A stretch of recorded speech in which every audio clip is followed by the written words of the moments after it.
Hindi raw nawawala ang itag sa bawat ritual at pag-aalay na ginagawa ng mga katutubo, katulad ng pagtatanim at pag-aani. Sa mga panahong ito, karaniwang iniaalay ang itag, pagsasaluhan ng buong komunidad. Maging sa ritual na gubaw o pagbibigay ng pangalang igorot sa bagong silang na sanggol, malaki ang papel na ginagampanan ng itag. 2 linggo pa lang ang nakararaan noong sumailalim sa gubaw ang bagong silang na anak ni Jane. Bininyagan ito ng mga matatanda sa pangalang Gea. At syempre pagkatapos ng ritual, may regalo para kay Jane at sa kanyang sanggol, itag. Yan, tradisyon ng mga matatanda, kaya sumusunod lang kami.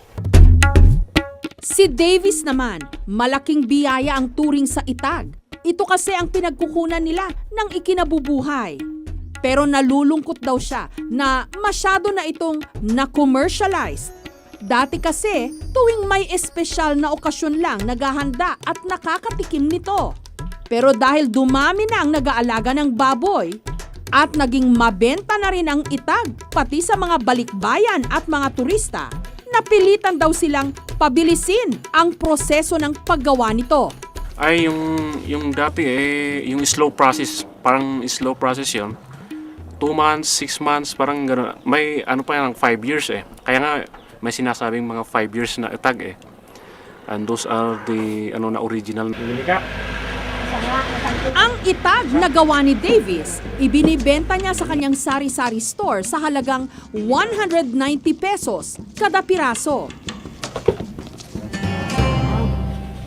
Bagamat ikinalulungkot ng ilan na nabahira na raw ng komersyalismo ang paggawa ng itag, oportunidad naman daw ito para mas maipakilala ang kultura ng kanilang bayan.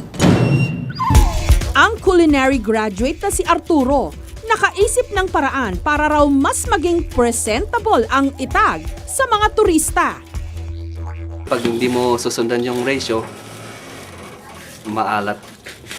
Bukod sa mas kontrolado raw ang hugis at timpla nito, maingat din daw siya sa pagpapausok nito sa kanyang smoking chamber. Sealed siya. Para hindi papasok mga langaw. Tsaka pati rin dito pag tinatakpan to para hindi papasok yung daga paggabi. Pati ang packaging, pinagtutuunan niya ng pansin, malinis at vacuum sealed. 250 hanggang 300 pesos ang benta ni Arturo sa bawat pack ng itag.